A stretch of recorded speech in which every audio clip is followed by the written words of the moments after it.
so much. Thank you. I am so excited to be here. I've been doing stand-up forever, and this has always been a lifelong dream of mine to come here and host Saturday Night Live. So thank you so much for coming out.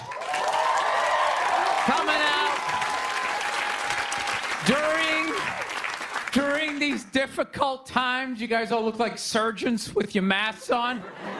Makes me feel comfortable that you're wearing masks. I like people who wear masks. That's good. You're listening to the eggheads, the people we all cheated off of in high school, right? Keep listening to them. And then if you don't wear a mask, that doesn't bug me either, right? Take out your grandparents, you know? Take out your weak cousin with the asthma. I don't care. It's your decision. There's too many people. It's a dream come true. If you're that dumb and you want to kill your own family members, by all means do it. Stops you from reproducing. It's literally a dream come true. And speaking of dreams come true, did you see Rick Moranis got sucker punched on the Upper West Side? New York is back, baby! New York is back! Yes! We lost our edge there for a minute. City started looking like a giant Bed Bath & Beyond, and then bam! Oh, Ricky took one in the chops. It had to happen. That's what happens when you stick an M&M store in Times Square.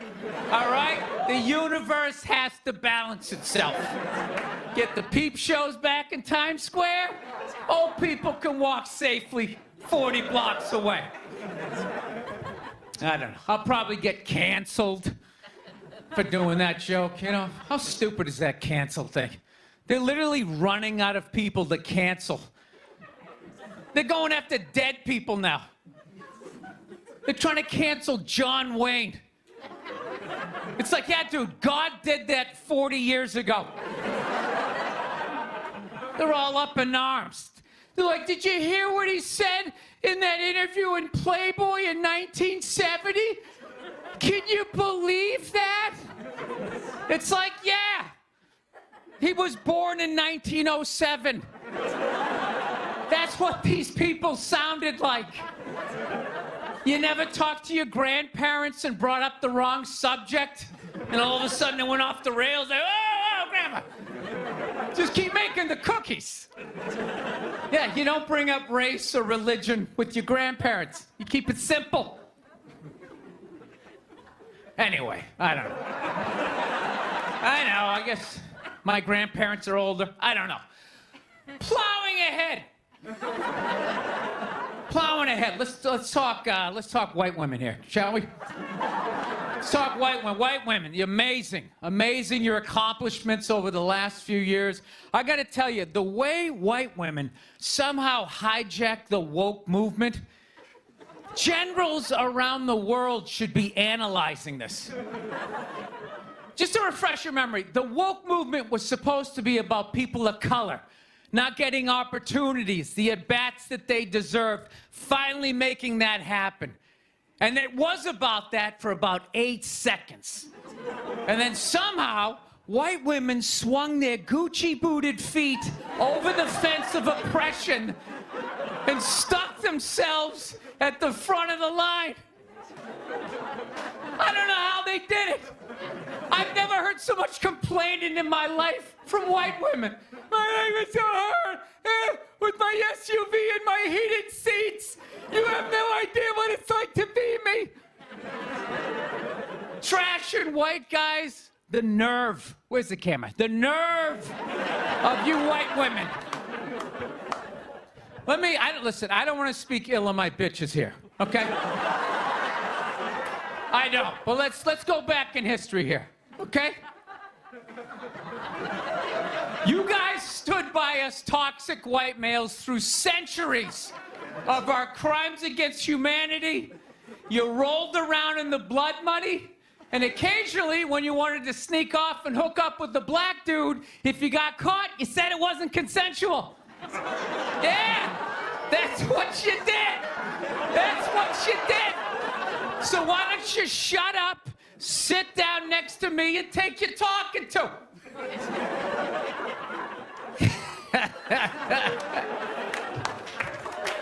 Thank you.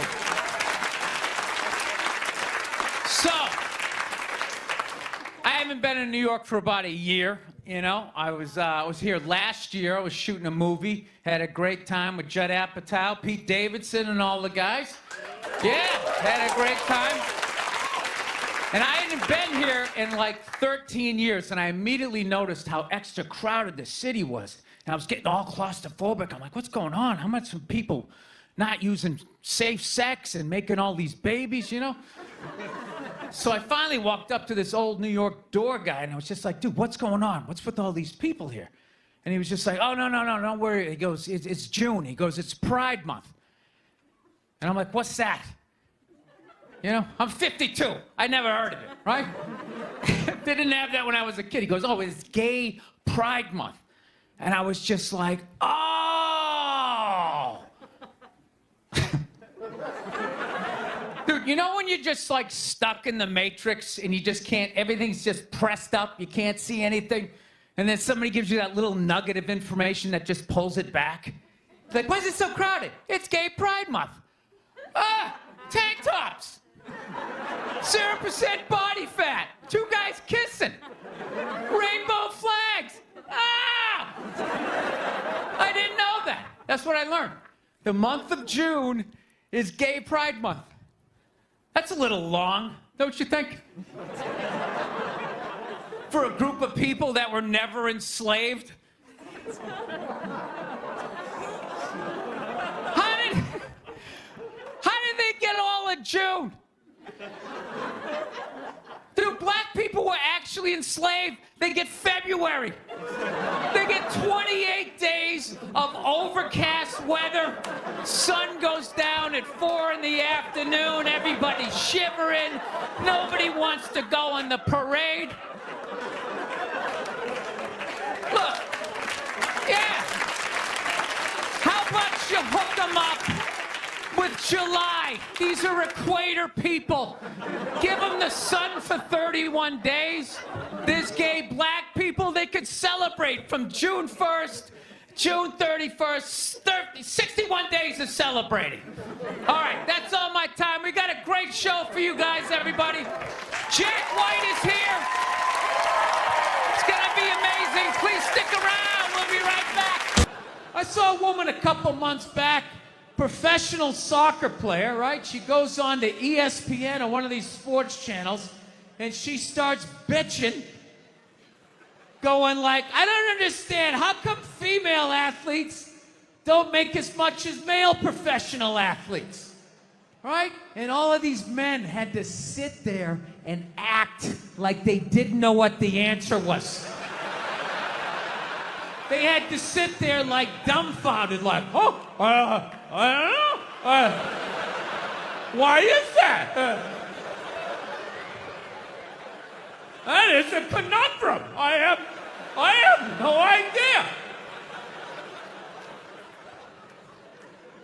Literally, I'm sitting at home screaming at the TV because you don't sell any fucking tickets. Nobody is going to women's soccer games. You're playing in a 20,000-seat arena. 1,500 people show up. That's not a good night. The promoter lost his fucking ass on that gig. I'm not saying no professional female athletes, Serena Williams, the women in the UFC, you know, but nobody's watching your fucking sport. And then you're gonna come and you're gonna get mad at fucking men. They keep doing that shit. Why are you yelling at us? It's not our fucking job. It's not my fucking job to give a fuck about women's soccer, okay? I have men's sport to pay attention to. It's your bullshit, right? Dude, look at the WNBA. Dude, nobody in the WNBA got COVID. Nobody. They've been playing in front of 300 to 400 people a night for a quarter of a century. Not to mention, it's a male-subsidized league. We gave you a fucking league. None of you showed up. Where are all the feminists? That place should be packed with feminists. Faces painted, wearing jerseys, flashing their titties. Going fucking nuts like the guys do in the upper deck with their big beard titties. Am I on the Jumbotron? Am I doing it? Do you know why so many Caucasians need facelifts? Because we don't know about lotion. See that? Only half of you laughed. That should have been everybody. Yeah, but a lot of you were sitting there like, well, what about lotion? What is this lotion you speak of, and what is the magic therein? I'm not judging you. Not judging anybody. I didn't know anything about lotion. Never used it the first 33 years of my life. Never used it. Till one night I was going out with this black girl, right? She was getting ready and she was just putting that shit on everywhere. Just slathering it on. I thought she had like a rash or something. I'm like, what do they got, like poison ivy? What's going on with you? She goes, no, I'm just making sure I'm not ashy. I said, ashy? She goes, dry skin. I went, wow. I guess I freaked her out a little bit because I was like, wow. She's like, well, white people get ashy too. I was like, yeah, you know, I don't think we do. Yeah, I've been alive for 33 years. No one has ever said, hey, Bill, you're looking a little ashy. I never even heard that word until you said it. She's like, you're an idiot. Stick out your arm. So I stick out my arm, and ever so gently, she just drags her nails down. This smoke starts coming up. It's like pastry flakes flying off, track marks. She's signing her name. She's like, you see that? She goes, that's ashy. You're ashy? Freaked me out. I'm like, holy shit, I'm ashy. I didn't know anything about it. All I knew was that I always got itchy in the winter. Couldn't figure it out. Always got itchy in the winter. What the fuck do I get itchy? I thought it meant the bath towel was dirty. That's what I thought. And I would change it out and put a fresh one. Now I'm gonna be okay. Take a shower, dry off, fucking itching again. God damn it, I hate the winter. See that? That's why you gotta hang out with everybody. Yeah. There's too much information in the world, and every group of people misses a little bit. White people totally missed the lotion seminar at some point in history. I don't know if it's because we can't see it. You know? Black people get ashy. It looks like they leaned up against a chalkboard or something. You know? They can see it. They miss it. Their friends help them out. Like, look at your ashy motherfucking elbow. What is wrong with you? Right? McDonald's exists for two reasons, okay? It's for drunk people and it's for children, all right? That's what this thing is. You know, you're in your car, your kids won't shut the hell up, you go to the drive-thru. You go to the drive-thru, you get a couple of poison burgers, you throw it down their throats, their little systems can't handle it. They start nodding off. And you're up front, you're bigger, you can handle a bigger dose of poison, you know what I mean? Pop in your Def Leppard cassette, you have a little moment for yourself. Yeah, that's what it's for. It's for your kids, and it's for drunk people. Like, how many times have you driven out to a bar going, I'm just gonna have one, all of a sudden you had like 11, right? And you're hammered, and you're thinking, but you're responsible. You're drunk, but you're responsible. You're like, God damn it, I drove my car here tonight. God damn it, I'm driving it home, all right? I'm not gonna burden this place of business by taking up a parking space in this completely empty parking lot for the next 6 hours. Now, I am not advocating drinking and driving, but I will tell you, there's nothing better than when all your friends and family know you're hammered. There's nothing better than that walk to the car. It's incredible. Women are screaming, people tearing at your clothes. You feel like you're in the Beatles. Oh my God, no! Stop! And you're like, no autographs! I'm sorry, I have to go! I'll be back! Get him off me! One time she was watching this show, it was like a poor excuse for The View, and they started talking about domestic violence. Right? For the 9 millionth time this year, they're talking about domestic violence. Just in case, you didn't get the memo. Evidently, just some people didn't get it. It's not okay to slam your wife's head into the cupboard drawers because she didn't dry the can opener off properly. It's gonna fucking rust, right? How do you not know not to do that shit? Do they really have to keep talking about it? It's like wife beaters watching. Oh, fuck! Ah! Now I get it. Upset daisy, sweetheart. Here we go. There you go. Oh. So at the end of the hour, they come to the logical conclusion. They're like, there is no reason to hit a woman. There is no reason to hit a woman. And I was just like, really? I could give you like 17 right off the top of my head. You could wake me from a drunken stupor, I could still give you like 9. Dude, there's plenty of reasons to hit a woman. You just don't do it. But to sit there and suggest that there's no reason. Dude, the level of ego behind that statement. What are you, levitating above the rest of us? You're never annoying? Women, how many times have you thought about slapping your fucking guy in the head this week? There you go. Every day. You didn't do it, right? Oh, dude, it drives me nuts. There's no reason. There's no reason. Really? No reason? How about this? You marry a girl, you fall in love, you buy her a house. You go to work every day, paying off the house. You come home one day, she's banging the next door neighbor, hands you divorce papers. You got to move out, sleep on a futon, and still pay for that house that she's going to stay in. No reason. I'm not saying you should do it, but there's plenty of fucking reasons in that arc of a story. No, that's the thing. Really is. That's the thing. I hate that saying there's no reason. Obviously, I'm not saying to hit a woman, But saying there's no reason, I think that's crazy. When you say there's no reason, that kills any sort of examination as to how two people ended up at that place. If you say there's no reason, you cut out the build-up, you're just left with the act. How are you going to solve it if you don't figure it out? Look how awkward it is in here right now. I said you shouldn't hit a woman. I'm just saying, how come you can't ask questions?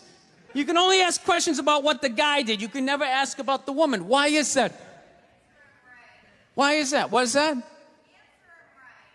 What does answer him right mean? What does that mean? Are you the idiot who got up halfway through the special during the bit and you're like walking around like I'm not fucking taping a special here? What's wrong with you? What's wrong with you? Fucking had to ignore all of that and now you're gonna like yell out? And not only that, yell something that makes no fucking sense whatsoever? Answer him! Answer him! Every fucking special I do, there's always one. Always right down the fucking middle. Talking about hitting women, sweetheart. And I think you just added another reason. Jesus fucking Christ. I love this. I'm not even in a relationship with her, and she's fucking nagging me.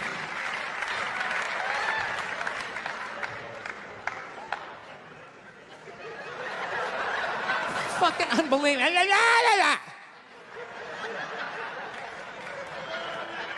Look, I understand hitting a woman's a bad thing, okay? Well, how come you can't fucking ask questions? I just don't understand. Like, if I get bit by a rattlesnake, wouldn't you guys have some questions? Right? How did it happen? Did you not see it? Were you fucking with it? How did this snake get so mad it almost killed you? Firemen put out a fire, they don't just drive away afterwards, they sift through the debris. How did it start? Here's an oily rag, right? Look, I realize I'm coming off pretty ignorant right about now. I realize that. Let me extend an olive branch then, okay? I realize that there's some animal guys out there, okay? Horrible guys, you know, have a rough day at the factory, come home, tuna casserole, and just start swinging, all right? I'm not trying to say that those people don't exist. I realize they exist. They should be buried underneath the prison, okay? So if I can admit that, ladies, can you at least admit that every ass kicking doesn't just fall out of the fucking sky? Really? Even hockey has 2 minutes for instigating, right? They understand that some back and forth happened before that shit, you know?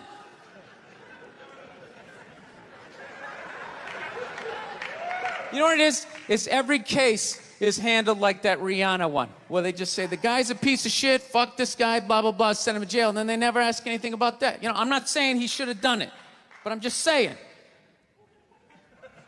Just saying, dude, in your heart of hearts, what do you think was going down before that happened? You think she was just sitting there going, oh my God, Baskin Robbins, you want to get some ice cream? And he fucking,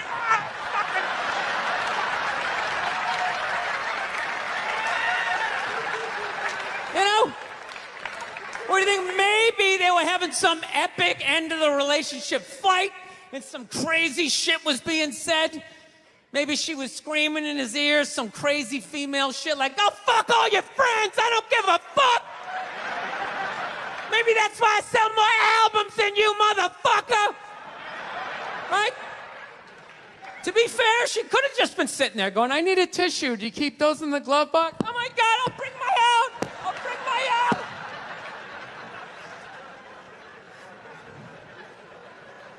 Now, fuck that, because you know what it is? They never address how women argue, which I think is a core of a lot of that shit.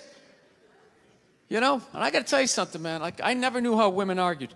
But after 20 years of losing every significant battle in a relationship, I finally figured out how they argued. I'm gonna tell you something. I'm starting to turn this franchise around.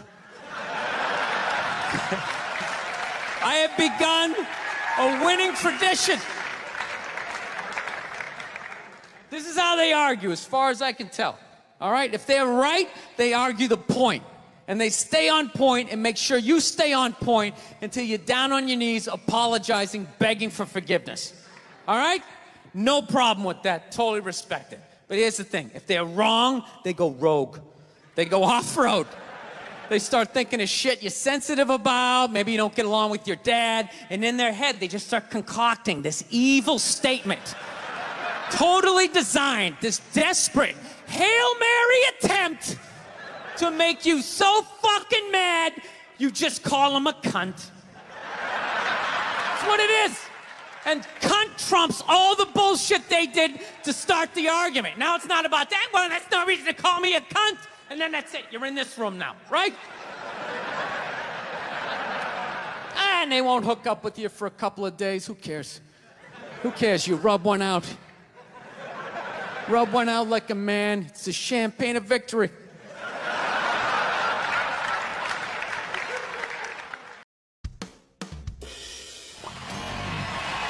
All right, thank you. Thank you very much.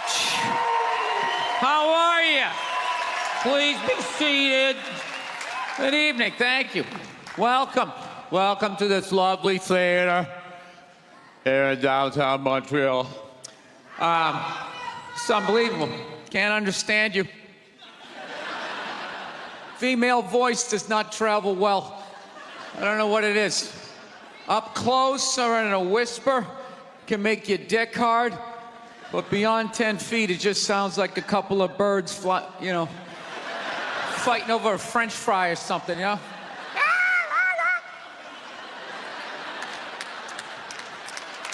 There you go. That's how we start. Nobody's coming out of the gate.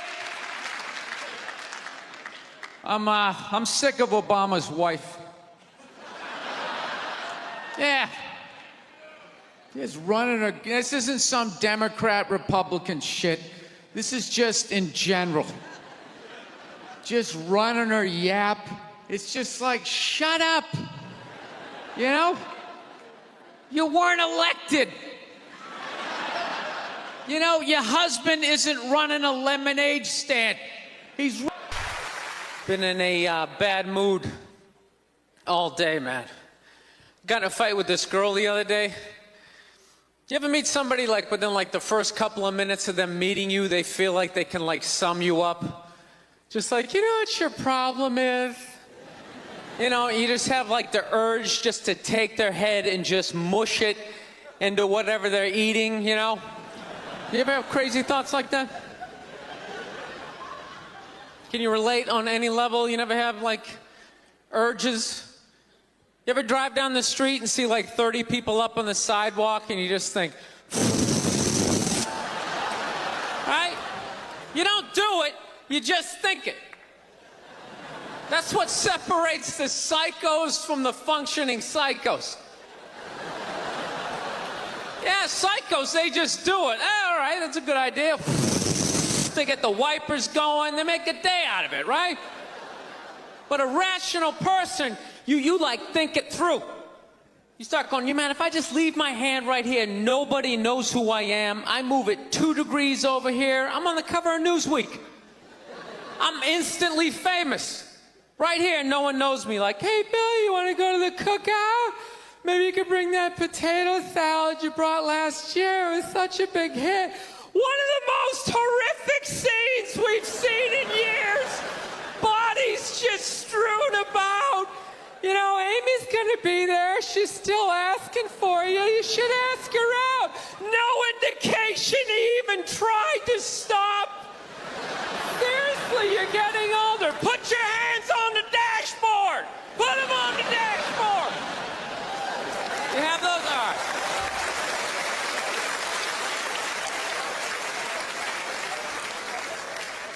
No, I have that stuff all the time. I do. My girl took me to a street fair recently, right? You guys have street fairs out here? You know, they close off the block. There's like shawarma. There's like stuff made out of buttons, right? People with no teeth are making keychains, right? It's a typical girlfriend idea. It sucks, and it's gonna take all Saturday, right? She's all excited. She's like swinging my arm. Oh my God, this is gonna be great. I'm like praying for lightning. Maybe some like scaffolding to fall down on me, you know? No, we show up, right? The first thing she sees is this big table and nothing but homemade jewelry, right? Homemade jewelry. It's got twigs, macaroni in it. It's a table of crap. It's crap. The whole thing is crap. But she loves it. She's like, oh my God, look at these earrings. Do you like these? Do you think these are nice? I just want to be like, no. If they were nice, they'd be in a store. All right? There'd be a roof, some sort of structure would be built around this. This is crap. This is just a table of crap. The guy's even wearing shoes. That's a good indication that this is crap. But I didn't want to ruin a day, so I'm like, yeah, go ahead, check it out. I'm gonna go get some air. Even though we're outside, I think there's more air to be had, right? So I walk like 3-4 tables away and I come up to this lady. She got this big table of nothing but muffins. Muffins, right? It's like 85 degrees out. She's selling muffins and she's got this big stupid, look at the muffins I made, look on her face. And the second I saw that, that part of my brain was just like, dude, what would happen if you just walked up and just said, hey, lady, these your muffins? Oh, yeah? And I just started going, blam, blam, blam, blam, blam, blam, blam. Like, how many of these muffins could I mush before anybody did anything? I mean, realistically, I think I could have got the whole table. Because even if you saw me doing that, it would take at least 5 to 6 seconds to process. Like, did they say he could do that? Is it like a game? Do you eat the muffin off your fist? That just seems like a waste of pastry. You know, there's no security at a street fair. There's no bouncer staying there. He's mushing the muffins. Okay, I'm on it. Sir, we're going to have to ask you to leave. And they just choked me out. So I just started thinking of the horrified look on this lady's face as I started slamming these muffins. And out of nowhere, I just started laughing like a maniac. Oh yeah, I'm like slumped over this fried dough cart. I'm dying. My girl looks at me. She's like, what the hell are you laughing at? And like an idiot, I actually tried to explain this screwed up thought to her. I swear to God, I'm just sitting there like, I was just thinking, what if I started punching the muffins? You know what I mean? I just started punching them. She's just looking at me like, why do I go out with you? Dude, but I swear to God, if I never broke eye contact the second I started hitting those muffins, that lady, she wouldn't even been able to call for help. I would have been in her head. She'd be like, did I go to high school with this guy? Why would you do that? Muffins are a happy food. I don't understand this. No, I gotta learn to let stuff go. I do, I got issues. I do. My neighbor got her dog fixed. Got this dog neutered, brand new dog, puppy. Got the thing neutered, and I'm like, what the hell did you do that for? She's like, well, you know, if I didn't do that, he was gonna hook up with another dog, then they're gonna make more dogs, and what are we gonna do with all these dogs? It's like, why don't you just let them go? They're animals, they'll be fine. I think that's what every city needs, just a nice pack of wild dogs just running down the street. It'd help with the obesity problem. Just chase people to the cars after they eat some big meal, you know? Just a nice pack of Rottweiler. All those feminists are full of shit, because I'm going to tell you right now, someday, there's going to be the first woman president. All right? Which means you don't even know what her fucking platform is, and you automatically cheered. It's got the same genitalia. Fucking, I'm telling you, they're not smart people. Feminists, they're not as smart as they're coming off. I'm telling you. Someday, there's gonna be... By the way, this is gonna be my last show ever, by the time this fucking thing comes out. Someday, there's gonna be the first female president, which means there's gonna be the first male first lady. Right? And you wait, you fucking wait. The first time that dude opens his mouth about some political shit, you watch all these feminists. They're all gonna be, you shut the fuck up! You shut the fuck up! It is her time now. It is her time. She was elected, not you. Go pick out some plates, bitch. You are the first lady.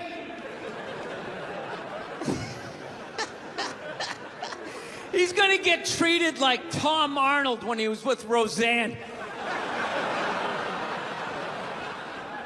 Secret Service name will be like Appendix or Doesn't Matter. Not worthy of protecting, just entered the Oval Office, not worthy of protecting. No, I took mushrooms back in February for the first time ever. You know?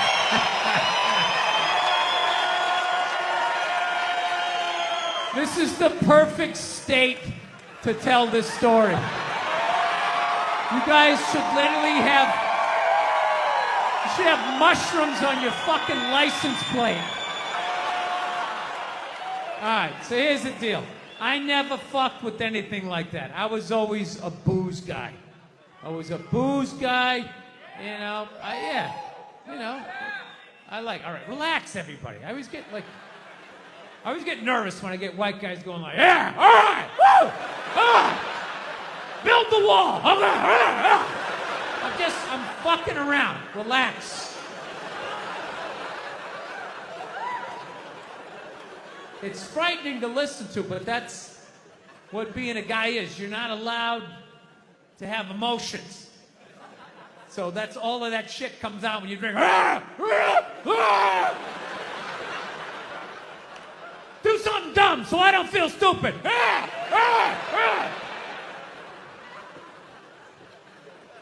So, yeah, I was always like a booze guy, so like I never fucked with like psychedelics or whatever. So I think, it was just one of those deals. I was out in the desert, man, and I was like, all right, I got somebody watching my kids, everything's fine. I'm in my 50s. If I gotta do it now or I'm never gonna do it, right? So this person, who may or may not have been my opening act tonight, goes, all right, man.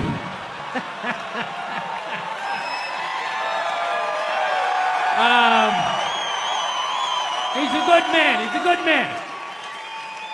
He says to me, he goes, all right. He goes, okay, just take like, it's always just like, all right. So, like, how fucked up do you want to get, all right? And there's always like a square, and it's like, okay, don't eat the whole square.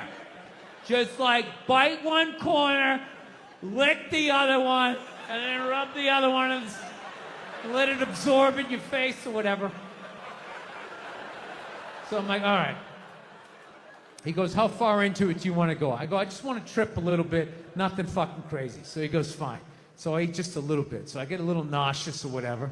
At first it feels like I ate some weed, but then all of a sudden, like I notice shit that's not alive looks like it's breathing, right? Like the refrigerator looked like it just did a lap around the house. It's kind of... Nothing threatening, It's just like, it needed it, TV started getting bigger. It's looking like it's gonna fall on me. All right? And I was doing fine. I was fine. I was like, I know that TV's not getting bigger. And if it is, I don't give a shit. Go ahead. Spill that pixelation all over me. I don't give a fuck. I know I'm tripping. I'm having fun. I'm giggling. I'm laughing at shit. I'm putting things together, right? And everything is fucking great. And all of a sudden, about an hour in, all of a sudden, this profound sense of loneliness and not feeling loved just washed over me. People in the stands, I mean, that's just like what's entertainment for me now, I like that Jimmy the Greek moment that happens in sports, Like once every 4 or 5 years, that? Like some 50, 55-year-old white dude tries to explain why black people are kicking the shit out of white people in practically every major sport, And it always goes down the same way, right? There's always like 3 white dudes, and the one white dude in the middle, he's always like the guy with like the theory. He's always like, it seems these African-American athletes, they seem to have this quick twitch muscle fiber. There's a slow twitch, and there's this quick twitch. And the second the dude says that, like the other 2 white dudes start like sliding out of frame, like, okay, this guy's getting fired, and I'm not going to be part of this highlight. Nice knowing you, Ned. Keep that seat warm, right? And the dude in the middle, he's just like hell-bent on getting fired. He starts like bringing up slavery. And evidently they were breeding the strongest man with the strongest woman and that quick twitch. And literally 20 minutes later, that dude's on TV. He's like fired, right? He's crying. His family's standing there. He's got like a box of shit from his desk with like an Emmy sticking out. He's like, I don't know what I said. I was just talking about the quick twitch and the slow twitch. And I wasn't just trying to make a point. No, I love that. I love seeing people mess up their careers like that. It's just funny to me. Plus, I gotta admit, as a white dude, on some level, I have to believe in that theory, because it's like, are white dudes that bad at basketball? I can't even watch the NBA anymore, man. It's like every highlight, the white dude's like that, the black dude has like his nuts in his face. Fucking, I'm Just sitting at home like, for the love of God, tackle the guy. Jesus Christ, get out of the way. Do you ever get tired of those two nuts flying over your head? You know you're going to be on Sports Center. Just get out of the way. Dude, I'm telling you, there's got to be something to that theory. I saw this show one time on runaway slaves. It was one of the most amazing programs I've ever seen in my life. Dude, when you ran away as a slave, you just didn't run to the end of the driveway and be like, fuck that job. Just start walking down the street. Dude, you had to like run through whole states. There's dogs chasing you, you're hurdling shit, you're swimming. Those were the first fucking triathletes. And there was nobody helping them out. There was no dude on the side of the road like, come on, man, 2 more states, you're in Ohio. Suck it up, you're looking good, looking good. Yeah, dude, you were on your own. Is it any wonder? 250, 300 years of that shit, and then I'm gonna D you up in gym class? It ain't happening. I come from hundreds of years of alcoholics. I got like half a liver, you know what I mean? It's just...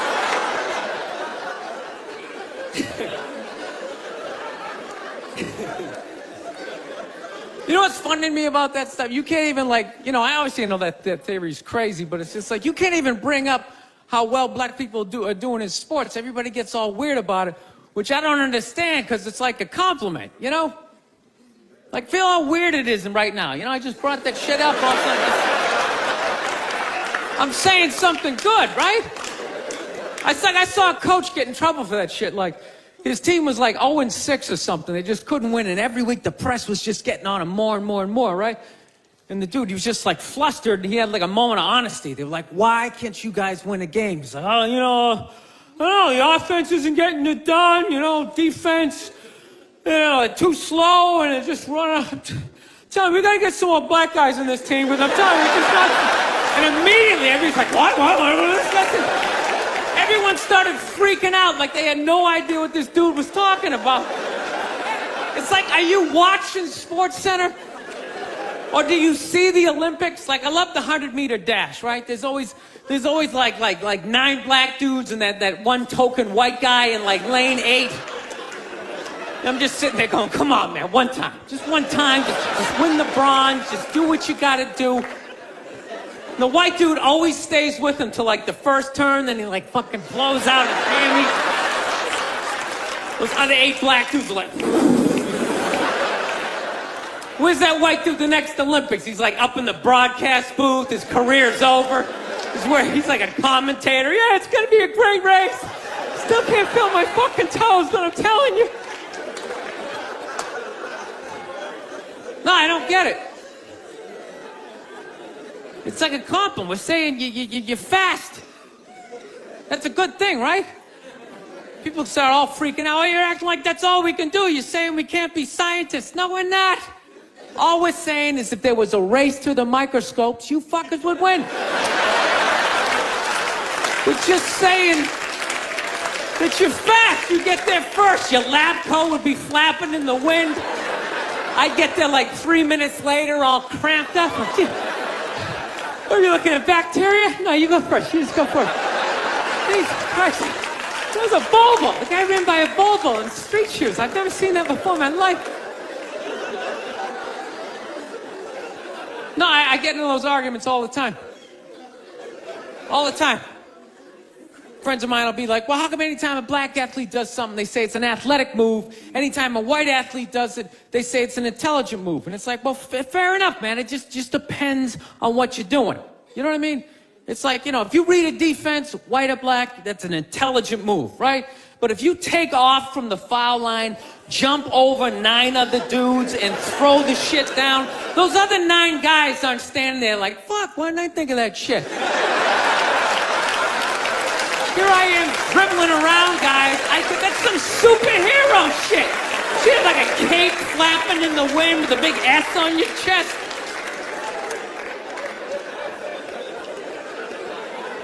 I'm telling you, man, that's the funny thing about Hitler. The Just let me finish. Let me work my way through this idea. No, that's my favorite sports clip is that Jesse Owens shit. I just love it because their whole angle was fucked up. He made Hitler leave in like the third quarter, right? He's putting down his number one finger, just fucking walking out of the stadium. Jesus Christ. Their whole thing was like, we are going to create a superior race. It's like, dude, I think we accidentally already did that. We send a select group of people to the gym every day for a couple hundred years. It's paying dividends. They're fucking dunking on us every day. Dude, how quiet was that limo ride home with Hitler? You know what I'm saying? You know he was talking crazy shit when they were on the way there. They were all amped up. We are going to dominate, Sieg Heil, just going off. That whole ride home, they're just sitting there all quiet. You're sitting next to an even angrier than usual Adolf Hitler, trying to make some sort of small talk, like, hey, it is one nice day, isn't it? You know, nice food. Thank you very much. How are you? How's it going? Yes, nice to be here on such a fun week. I know. I don't want to hear it. I don't watch politics. So, we're going to keep it light. All right? Here we go. All right. Well, I just got over the flu, which is fantastic. You know what I mean? Had it last month. Whenever you have the flu, like COVID, you know, you always lay in bed and you try to, like, figure out who gave it to you. You know, just going through this Rolodex of people that coughed on you, sniffled near you, walked by an Asian or something. You try to fight it. You like, they say on the internet, that's where all the disease comes from. I know who gave it to me. I sat next to a shoeless cowboy on an airplane. Guy had no socks or shoes on the whole flight. The whole flight, I'm sitting there looking at his dirty Jesus feet. And all I'm thinking is the next pandemic is growing in the bottom of his feet. And all I'm going to be is the next, you know, patient number 2, whatever the next disease is, you know? So, I'll tell you what kills me is I looked at the guy and all I'm thinking is, yeah, like, you know what? God made that guy. You know, and he keeps making that guy. Like one mouth-breathing moron after another. Yet we still go to church on Sunday, and what do? We praise him. When is the constructive criticism coming? Like, dude, when's the last time you made a Gandhi? Somebody empathetic, you know? So, my problem is I didn't get the flu shot, you know? I'm old school. I kind of still do the vaccine thing, you know? I know, some people like it, some people don't, you know? I don't know. It's a weird thing, though. If you get it, what do? You side with the evil pharmaceutical companies. You know, if you don't, then you're aligned with people who don't wear shoes on an airplane. All right, let's get to what you all want to talk about. All right, ladies, you're 0-2 against this guy. 0-2. All right, but you learn more from your losses than your wins. So, let's get into the game tape. All right, ladies, enough with the pantsuit. Okay, it's not working. Stop trying to have respect for yourselves. You don't win the office. Like on policy, you know? You gotta whore it up a little. I'm not saying go full Hooters, but find the happy medium between Applebee's and your dad didn't stick around. All right? You all know how to get a free drink. Okay? And I know, listen, I know a lot of ugly women, feminists, don't want to hear this message. But just tease him a little bit. Make a farmer feel like he's got a shot. Swing a state over a little bit. I'll be honest with you. I am so psyched that this stupid election is finally over. Took forever. Like, you know? Yeah.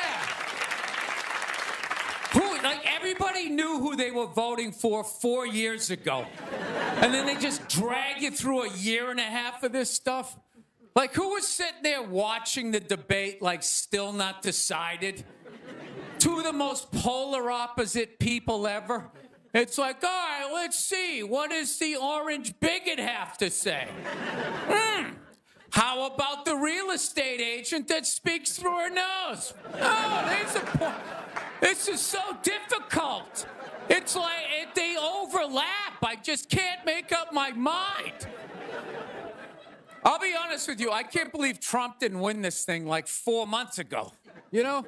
I know that's weird for younger people to hear, but like when I was a kid, if you were running for president and you got shot and you didn't die, that was the end of the election. There was nothing you could say, right? Everybody would just be like, this guy's the man. He is the king. I don't know. I'll be honest with you. I think the number one reason like Trump survived is all those herky-jerky movements that he does. You just can't like nail the guy down. I gotta be honest, the guy is a lunatic. I mean, he literally got shot and immediately jumped back up and started yelling in the direction the bullets were coming from, unarmed. That's not a sane human being. I would have been on the ground crying in the fetal position, like, all right, give me the truck. I don't want this job anymore. Just tell her she won. Tell her she won. But Trump's got all those weird, coming out. I think the guy couldn't get like a bead on him, And like right as he pulled the trigger, like Trump was just like, and Sleepy Joe, and the bullet went by his head.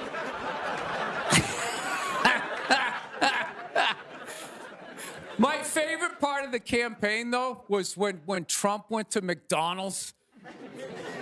Wasn't that amazing? That's the only time I've ever seen that guy truly happy. Like, he was glowing.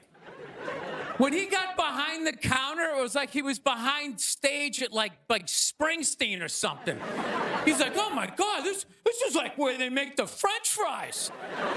And he was sticking a couple of extra in one. He goes, hey, whoever gets this one's gonna be excited. It's like, oh my God, was that empathy? Of the people, Donald? It's like when the Grinch came down the hill, bringing the toys back, and his heart got a little bigger. All right, we'll end on something nice here. I fell asleep the other night. You ever fall asleep like watching TV? You like leave it on, and you wake up at 3 in the morning, and whatever you're watching makes you feel like you're still dreaming. Yeah, I woke up at 3 in the morning. I swear to God, Shaquille O'Neal was selling me printer ink. Standing there 7 feet tall. Hi, I'm Shaquille O'Neal. Are you paying too much money for your printer ink? Every day, people come up to me and they say, I'm paying too much money for my printer. He's holding a printer. It's like the size of a cell phone. People come up to me. I'm paying too much money. And I'm like, well, I have the solution. Dude, is there no end to that guy's credibility? I thought when he was selling Buicks, that was the end of it. It's laying in that little car, the mid-sized Buick Century. This is the most comfortable car I have ever been in. He's got one foot out one window, the other foot out the other. If I was regular size, this is the car I would buy. It blows my mind. Doesn't he even have like $1 billion at this point? It's like, why are you still working? Take a weekend off, you 9-foot whore. Give somebody else a chance. All right, that's it. We got a great show. Stick around. McGee will be here. We'll see you in a minute. Thank you. South, man, I had a real weird experience last time I came down here. I was in Nashville, right? Sort of an awkward social situation, right? I'm sitting at this bar. There's this white dude sitting like 2 stools away. I don't know him. He doesn't know me. And that Terrell Owens story was in like sports news. So I try to make conversation. I'm like, man, look at this guy. This guy just signed a $40 million contract. He's already bitching, man. How much money do you need to make? And the dude looks at me. He's like, you know what I say? And then he looked over his shoulder, which I now know is the telltale sign that the N-word is coming, and it's coming hard. Oh yeah, it's not gonna be pronounced with the A, it's gonna be with the R, and he hit the R, he like stuck the landing. It was like a dismount, Klan members high-fiving in the background, like doing the wave. Just out of nowhere. So now, immediately, I'm looking over my shoulder like, dude, what the hell are you doing? You know what I mean? I'm waiting for like this hail of black fists to come raining down on top of me. I hate when people do stuff like that. That dude made me part of like a potential ass kicking that I had nothing to do with. You don't do shit like that. He just had that word, hot potato, just threw it in my lap. Trying to pass it down to the next white dude. I hate when people do that, man. You know, it's like, dude, feel me out first. Ask some questions. Do you like to fish? Have you ever fucked your sister, right? I start rattling off answers, then you go old school. You give me a pamphlet, you tell me about your militia. Don't just dive into it. That dude was one of the angriest people I ever met. I should have known that word was coming, because he was just watching Terrell, right? And anytime I would bring up, look at man, that guy's talking trash, he would just like flip out. He won't shut up! You know, those people get like so mad they're not even looking at you. Their eyes are up. You just shut up and play the game! You know what's funny? I don't even like Terrell, but now I love the guy. Because every time I see him talking trash, I know this idiot in Nashville is just losing his mind, like kicking over his kitchen TV. Shut the fuck up!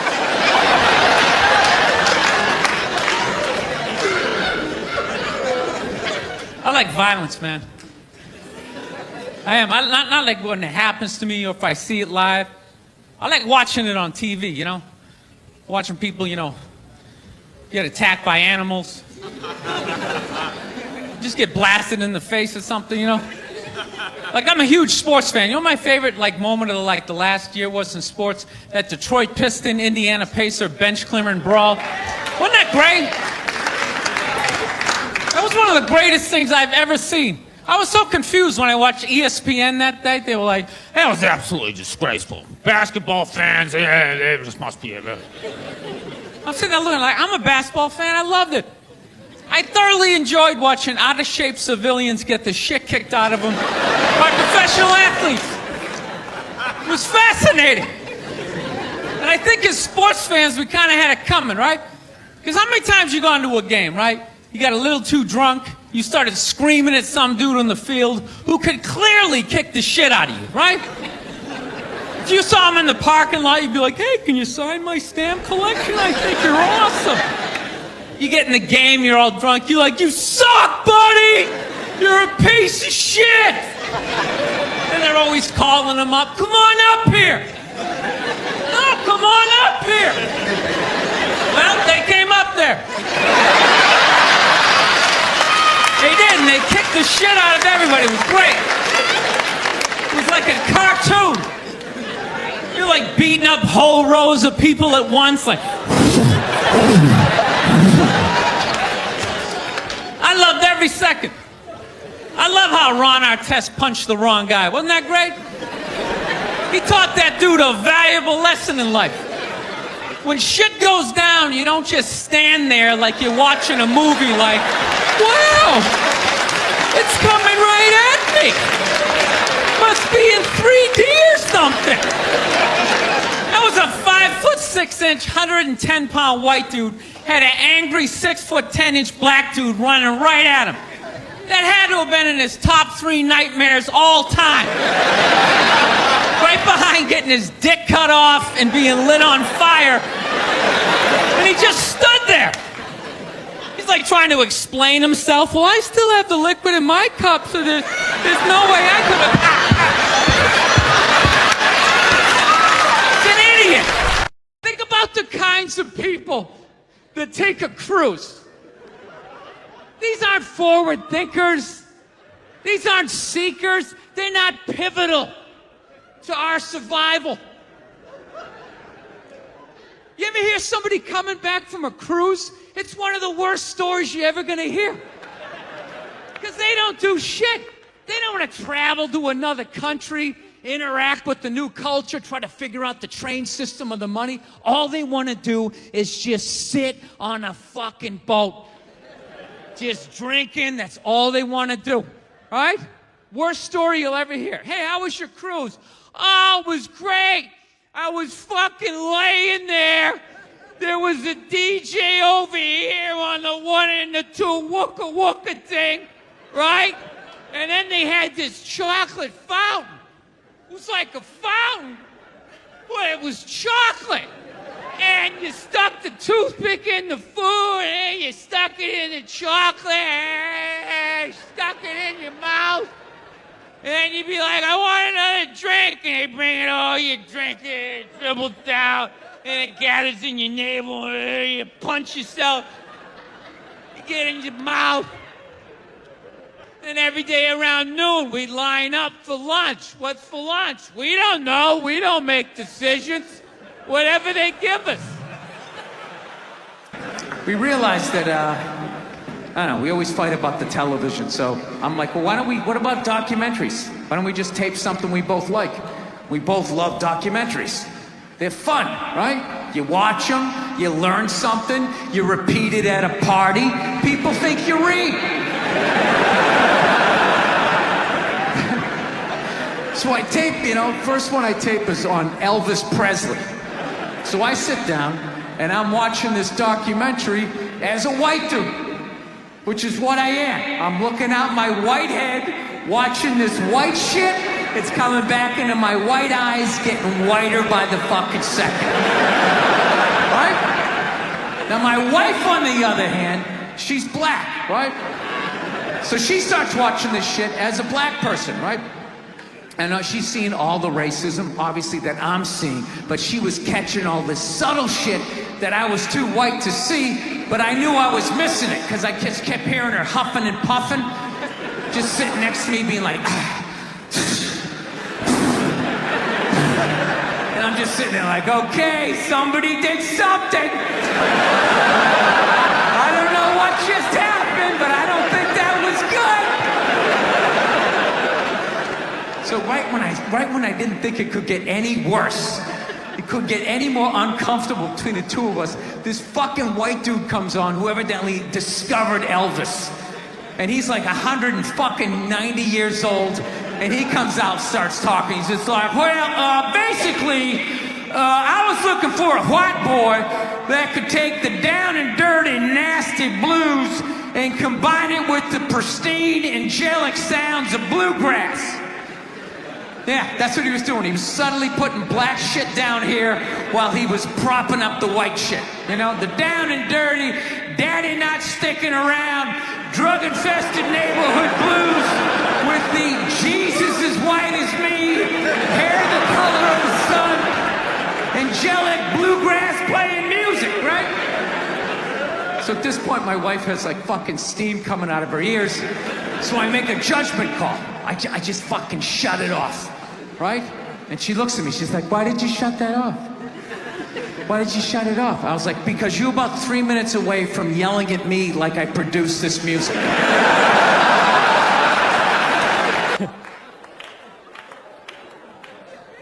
Actually, I got a couple of friends of African persuasion, and I gotta get rid of them, man. I gotta admit to you. I'm finding I'm spending too much money on clothes hanging out with them. Because I gotta like fucking try to keep up with their wardrobe. It's like every time they go out, they got all brand new shit on. All brand new shit. So when I show up with my white version of brand new, which is, I basically, I ironed the shit, right? I ironed it, right? It's new. They just start trashing me. I can't keep up with them, man. They got like fucking 58 pairs of sneakers. Ever notice that shit? Like every color fucking Timberland? And I don't give a shit what fucked up color their shirt is. They got a pair of shoes to match it and a hat. It's like a rule or something.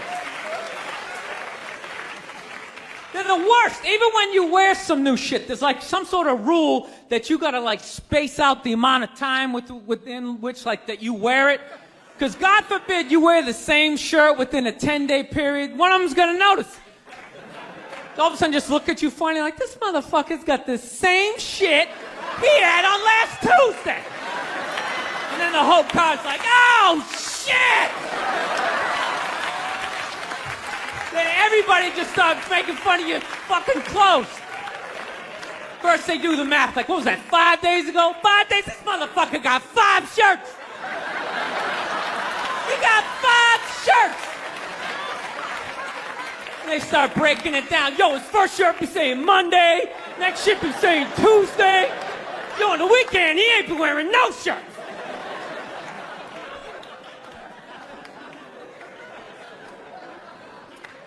I'll tell you, it's actually funny. You know what? That's actually how I judge black guys now. When I first came to the city, like, all black people scared me. No, I was like the typical white dude from like the suburbs, you know what I mean? Had no frame of reference, you know? So my only frame of reference with black people was like, remember those early 90s gangster rap videos? Throw the fucking LA riots in there, man. It was fucking horrible PR. I'm watching the videos, look, he's got a nice car, he's got all the women, and he's still fucking mad. These black dudes are never happy. But after 10 years of living in this city, this is how I narrow it down. Whether a black dude scares me or not. Black dudes with dirty sneakers scare the fucking shit out of me. No. I figured it out in my head, because I know from hanging out with them, that's the last shit that they're gonna let go. The immediate shit that they have on. So I think, you know, if his sneakers are fucked up, that means his life is fucked up. Every time he leaves his building, the whole neighborhood, oh, shit! Everyone starts making fun of him. He's on the train in a bad mood. I kind of have this howdy-doody, kind of mug-me kind of face. I'm not saying something's gonna happen, I'm just saying, I'm paying attention. So I've been seeing this girl recently, this black girl, right? She lives up in Harlem, you know, gone out like 3-4 times, you know. First time we hung out in like the Village area in New York, you know, which is sort of like a racially mixed area. So shit was cool, you know what I mean? Second time we hung out was more like Midtown, you know. Then the third time, she called me at like 3:30 in the morning, and she wanted me to come up to her apartment, right? So it's 3:30 in the morning, she lives in Harlem, I look how I look, so it's a fucking situation.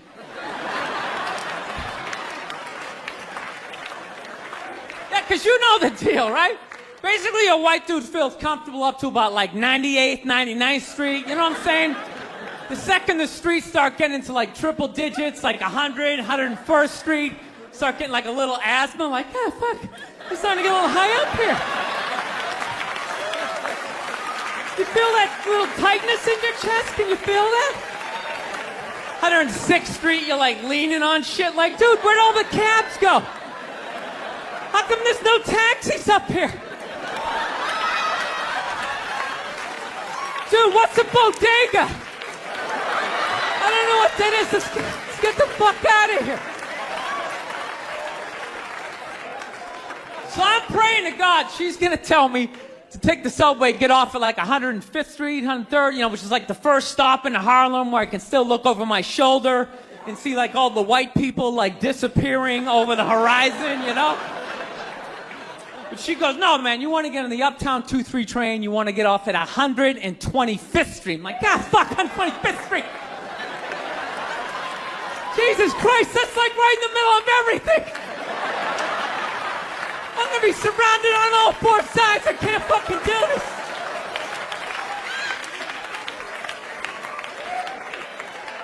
So, At this point, I'm really trying to hide like the bitchy tone that's starting to creep into my voice, you know? And I'm trying to ask for really specific directions for when I get up there, because I want to know exactly where I'm going. So she starts naming the streets I have to go down, and every other street up there is named after like a black leader, you know? She's like, make a left on Adam Clayton, take a right on Frederick Douglass. I'm like, ah, fuck, Adam Clayton. Yo, dude, go on the internet, look up Adam Clayton. Did he kill a bunch of white people during the slave revolt? Dude, I ain't going up there till I know what Adam Clayton did. Fuck this shit. So at this point, I'm really having a battle with myself. Because I'm thinking I can't do this, right? I'm like, I can't do this, but my dick's going, no, come on, man, we can do this, all right? Just relax. Pull yourself together and get on the goddamn train, right? So as always, I listen to my dick. Oh yeah, I get on the train.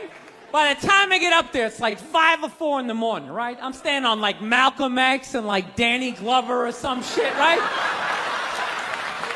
I don't even know where the hell I'm at. But I see the street I want to go up. I want to go up St. Nick. I can literally see her apartment building, but there's like 5 or 6 black dudes standing right on the corner, right where I want to walk by. So I'm like, fuck!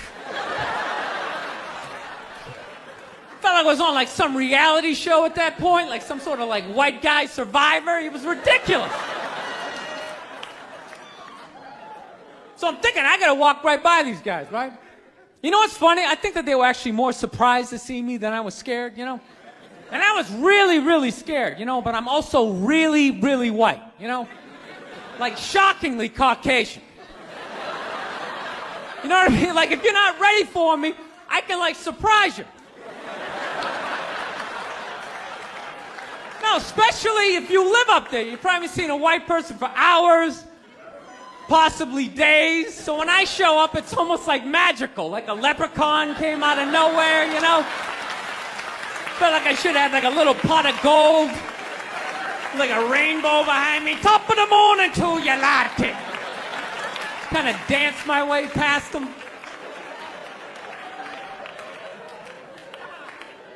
But it's been going all right, you know? Once I get in her apartment, I'm fine, you know? I relax, sit down, you know, watch a hip-hop countdown. Pretend like I know the groups, you know what I mean?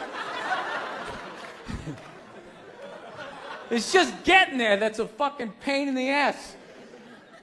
But, you know, I don't get mad at it, because I figure, you know, black dudes got to go through the same shit, though, right? When you go out to the suburbs, go fuck a white girl, right? Just that same awful feeling of just leaving your people behind, you know, just less and less of you as you're fucking driving out there. Probably start off lean and you're all fucking cool. 20 minutes in, you're driving like 10 and 2, the radio's off. Like, dude, I don't like this shit. I don't like this shit at all.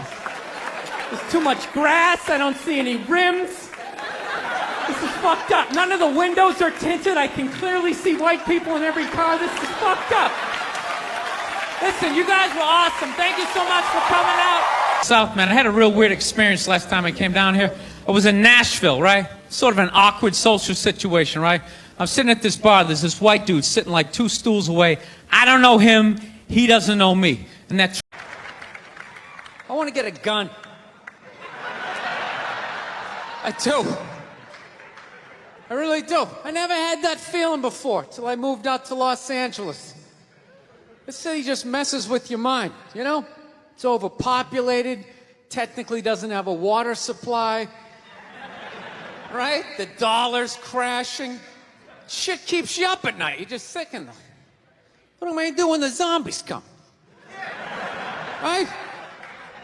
Start reading up on shit, get some powdered food, plant some zucchini, get a windmill. Right? And that's all well and good, but if you don't know how to fight, all you're doing is gathering supplies for the toughest guy in the block. Right? Just thinking about that. What am I gonna do? Some dude turns me upside down, starts shaking the gold coins out of my pockets. I gotta get a gun. So I'm on the road, right? I'm in Reno, great gun town. So I go down to that little gun store, right? Come walking in, there's some redneck there. I'm like, hey, man, I want to get a gun. He's like, I hear you. What you looking for? What you want? Mossberg, over under, 357 Magnum, right? Starts rattling off all this gibberish, right? I don't know shit. I'm trying to play it off. I feel like a bitch because I don't know anything about guns. So I was like, what do I do here? Hell, I'm going to go with honesty. I go, look, dude, I don't know anything about guns. They terrify me, but I'm worried about the zombies. All right? Dude's just like, you need a shotgun. You need a shotgun, man. It's got a good spread. It's easy to load, doesn't have a lot of working parts, got a good spread. He kept saying that. It's got a good spread. I'm like, what does that mean? He goes, well, it means you ain't got to be that accurate. It's got a good spread. Further away you are, the more shit you hit. It's got a good spread. In fact, you got a problem over here, you ain't even got to look. You just turn, wow, that's it. You ain't got a problem over here anymore. Anything that was even remotely a problem ain't there anymore. Trust me. And then these people here, they saw what you just did here. You ain't got a problem here either. Feel me? 90 degrees taken care of right there. One shot. These people get smart, flip it over. Wow! That's it. It's got a good spread. So I'm like laughing my ass off. I'm like, dude, look, I just want to shoot the guy. I don't have to do a bunch of drywall work, you know? Reframe my diploma. Get my parakeet another friend, you know? I just want to shoot the guy. So I'm like, you know, how about one of these pistols? So he does like that classic, like that redneck trailing off thing, like, you want a pistol? Go ahead, get a pistol. What do I know? I've just been here 20 years. Get a shiny one, right? So I was like, dude, what's wrong with getting a pistol? He goes, I'll tell you what, buddy. Because life ain't a movie. You feel me? I'm like, no. Can you please stop speaking in these backwoods riddles? Can you just say what you're saying? I told you I don't know shit about guns. Come on, do me a solid here. He goes, well, look, you ever watch a movie? Guy go, blah, blah, blah. He kills 3 people. Real life, man, you miss. You miss all the fucking time. You miss enough times, man, you're empty. You might as well just be standing there with a big stapler in your hand. Then what you gonna do? I was like, well, fuck it, let's get the shotgun. So he's all ready to box the thing up, and then I'm like, wait a minute. I live with my girl, I can't just show up with a shotgun, right? That's not some shit you can just come home with.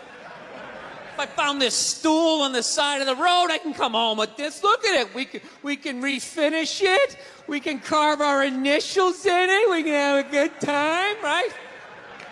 They just show up with a shotgun. Hey, I got it for us, right? One barrel for you, one for me? No.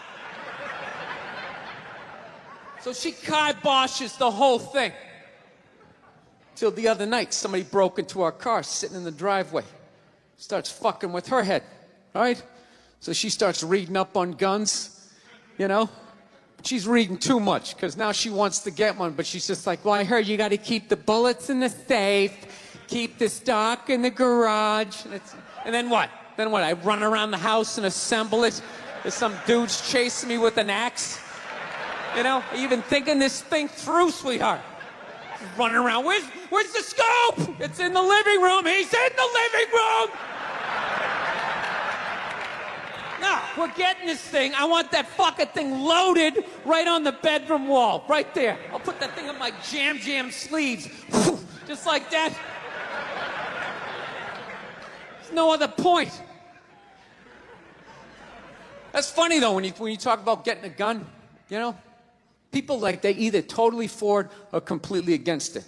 You know, they either go nuts and start screaming, right? Or they start throwing out those stats. Yeah, actually, you increase your chances of getting shot by 80% the second you get a gun in the house. Really? What, because I'm going to load it and shower with it? Like,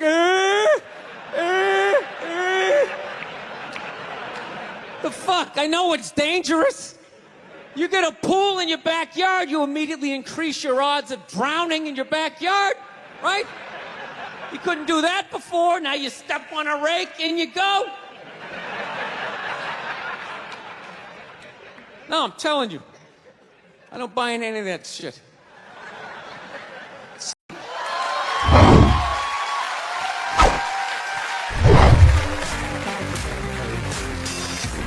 All right, thank you. Thank you very much.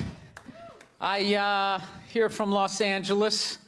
I live in Hollywood. There's a ton of plastic surgery out there. You know, a lot of people getting like facelifts. I don't know if you guys have those up here. You know, those awful ones where people start to look like, you know, a little Filipino, you know. You got a little Filipino? Yeah, 52-year-old white guy. Yeah, that's all. Why would you get a facelift? Can't you look at other facelifts and realize they haven't worked all the bugs out yet? People, if you're thinking about getting a facelift, just do yourself a favor. Just wait it out. Let them practice on other people's faces. You know, didn't we learn anything with hair plugs? Hair plugs don't look half bad now. Saw this commercial the other night. The guy's like, oh, God, I wish I did this 10 years ago. It's like, no, you don't. 10 years ago, when they were stapling ant legs to the top of people's heads, everybody's eyes watering, trying not to look at your hairline. You wish you got hair plugs 10 years ago? Do you wish you got polio 60 years ago? Are you even listening to what you're saying historically? I'm telling you, the facelift, you can't do it, man. Why can't you just be your age? There's nothing wrong with being 50 and looking 50. Like, what would you rather be, 50 and look 50, or be 50 and look like a 28-year-old lizard? That's basically your options, right? I'll tell you what the problem is, you know, is that the facelift is actually a white problem. You know? I've never seen a black guy with a facelift, ever. Other than, like, the Jacksons, but they're all out of their minds, right? But I've never seen a black dude with a facelift, ever. You know why so many Caucasians get facelifts? You know why? Because we don't know anything about lotion. See that? That should have been a bigger laugh, but there's too many white people here. I'll help you out. You can put lotion in other places other than your dick. All right? If you ever wondered why your dick looks brand new, but your face, you're starting to look like an aging pirate. Because you need to increase the circumference of the lotion distribution. No, I'm not judging you. I didn't put lotion on my face the first 33 years of my life. Never put it on. The one night I was hanging out with this black girl, right? And a couple times during the night, she took it out, put it on her elbows, problem areas. I thought she had like a rash or something. Like, what do you got, like poison ivy? She goes, no, you get like a little ashy. I went, ashy? She goes, dry skin. I went, oh. I guess that kind of offended her. It's like, oh. She's like, well, white people get ashy too. I was like, yeah, you know, I don't think we do. I've been alive for 33 years. No one has ever said, hey, Bill, you're looking a little ashy. I never even heard that word until you said it.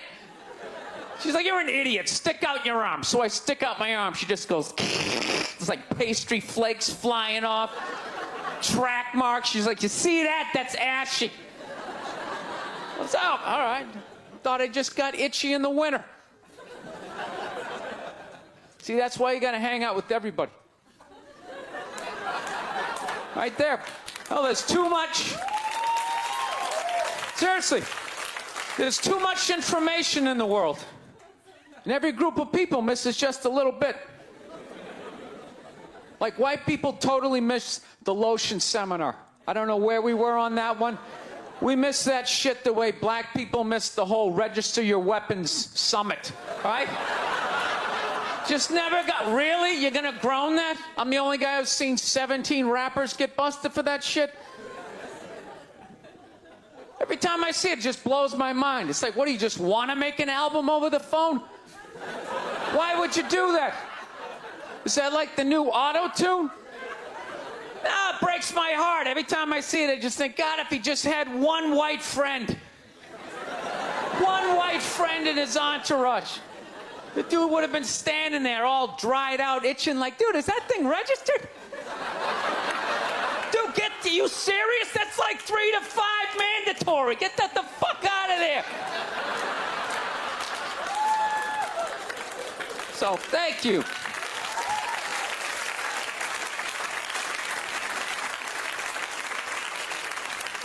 So, Schwarzenegger just got busted down on the States, yeah?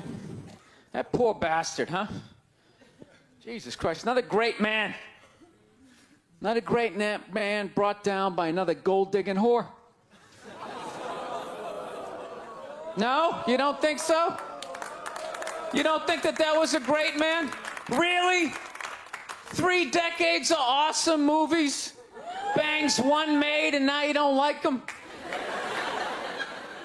Tell you something, that's a great man. He is.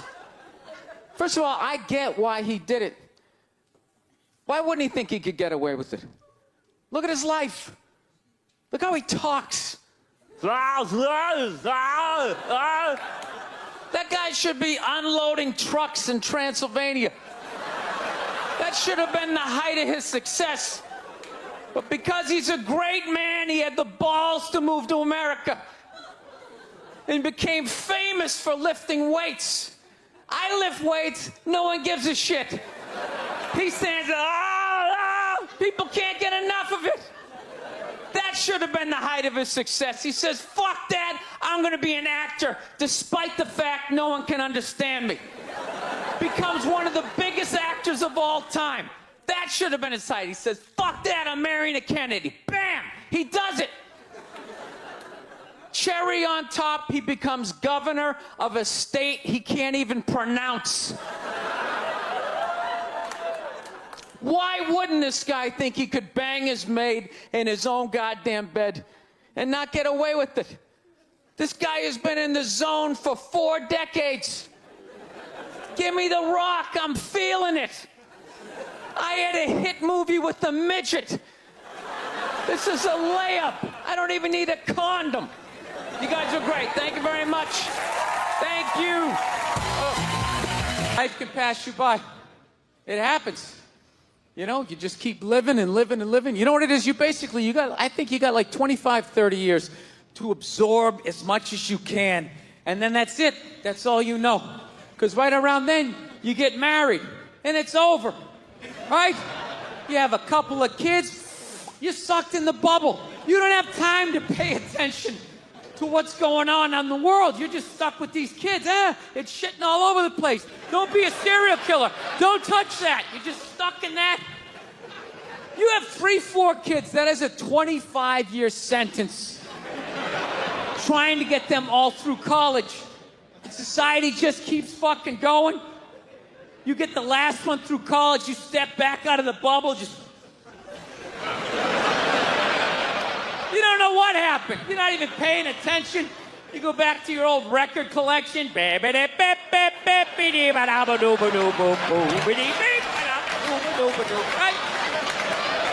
Someone sticks a mic in your face, you're gonna get in trouble. Yeah.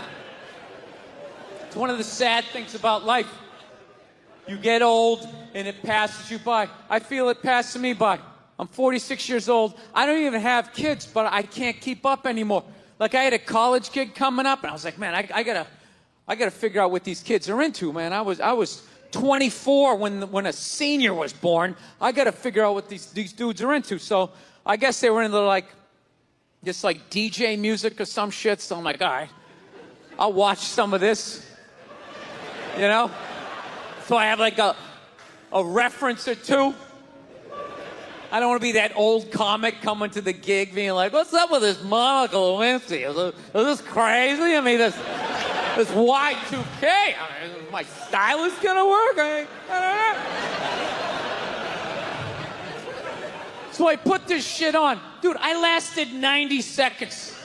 90 seconds. I was open-minded. All right, put it on. 90 seconds later, I'm like this old man. This isn't music.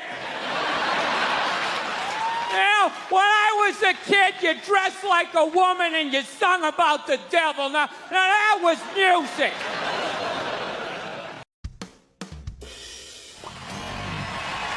All right, thank you. Thank you very much. How are you? Please be seated. Good evening. Thank you. Welcome. Welcome to this lovely theater here in downtown Montreal. It's unbelievable.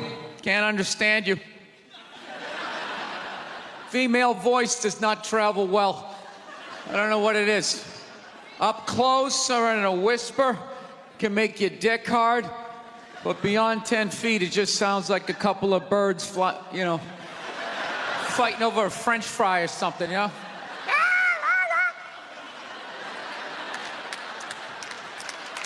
There you go. That's how we start. Somebody's coming out of the gate. I'm sick of Obama's wife. Yeah. Just running her. This isn't some Democrat, Republican shit. This is just in general. Just running her yap. It's just like, shut up. You know? You weren't elected. You know, your husband isn't running a lemonade stand. He's running the country. No, generally speaking, first ladies, they've been out of line for a good 25, 30 years. They think for some reason that their husband has the job, that now they should be chiming in like they know some shit. You know? Dude, if you had a leak at your house and you called the plumber, and the plumber comes in and he starts fixing it, what would you do if 5 seconds later his wife, who isn't a plumber, comes walking in? Well, I think we should route it over here. It's like, shut up. Just because you're fucking the plumber doesn't mean you understand plumbing. Okay? Now, this is all like my fears, because they're trying to tell us down south there that they're starting to like gear up for Hillary Clinton to be running for president, saying like, I think that would be a good thing. Yeah, people clapping. What is that based on? Based on what? I don't get how she became a senator. That's shocking to you? She went from never holding political office to immediately being a senator. Why? Because she was fucking the president? Should Tom Brady's wife be the next quarterback of the Rams? Does he have some sort of magical powers? Like, you suck at sports? I couldn't throw it all, and then he fucked me, and I just picked up this ball, and I was just lacing it in there. It was incredible.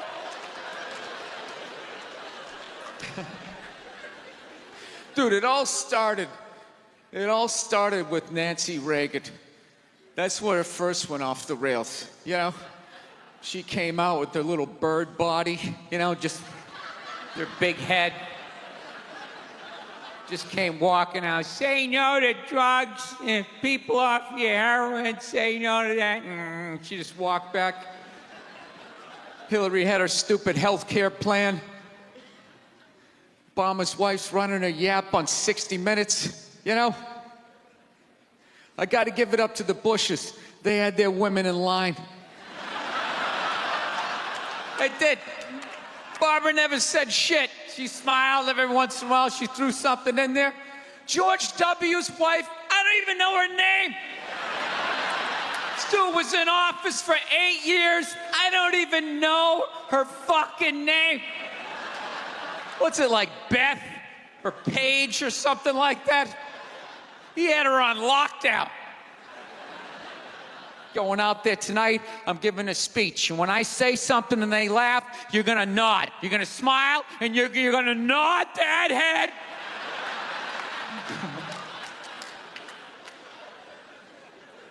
Is this how it's gonna be? Really? Do you think like me saying this is somehow gonna affect? She's still gonna win.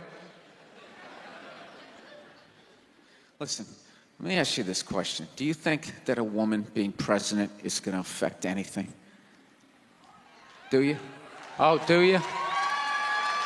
What are they gonna do? What are they gonna do? What the fuck is she gonna do? Do you know what the president makes? The president makes $400,000 a year. That's it. He's supposed to keep bankers in line that get like $100 million bonuses. I'll tell you, if you really want, nothing's gonna change, okay? Black, white, dick, or clam. It doesn't make a bit of difference. Nothing is gonna change until somebody's got the balls to start a group, go over the wall of one of these gated communities, and you start slitting some throats. And not just random throats, the right throats. You gotta climb up a tree, be up there with your scope, knowing that in 11 fucking minutes your life is gonna end, right? And take out many of those people as you can. Yeah. Other than that, it's just gonna be a pair of tits saying the same shit to you. I'm staying in a hotel, everybody.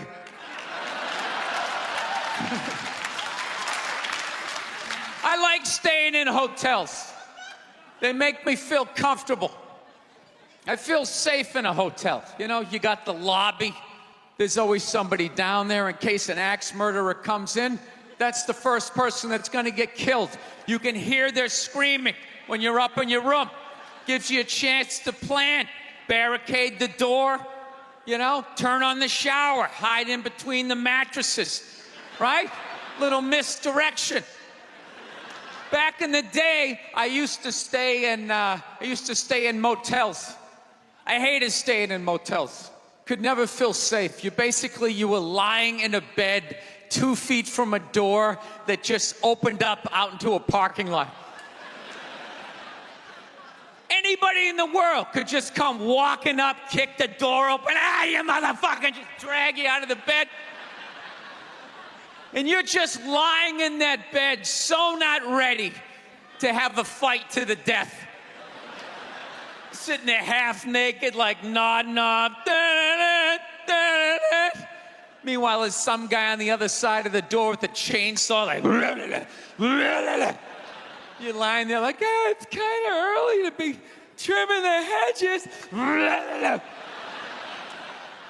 And when that dude comes through that door, you lie to yourself as a man that if something like that happened, dude, I'd just jump up, grab a lamp, let's fucking do this.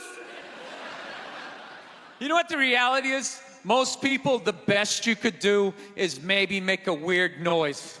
Just be like, and that would be it. That would be it. That dude just come in. The last thing you'd see is just ceiling carpet, ceiling carpet, ceiling carpet, ceiling carpet, ceiling carpet. Looking upside down back at your own body, right? I will say this. What I do enjoy about this theater is nobody has told me it's haunted. Anytime you go into a theater, they always give you the history. It was built 1948. It was a tribute to Rocket Richard. Everybody chipped in, blah, blah, blah, blah, blah, blah. And we have a ghost. His name is Michael. I immediately lose all respect for anybody over the age of 8 that still believes in ghosts. It's like, really? You still believe in specters and goblins? What is the end game of being a ghost? I don't get it. You can go anywhere you want to go in the world. You're just gonna stay in a basement for the rest of your life? Just waiting for once every 6 months somebody comes down to check the boiler and you get to be like,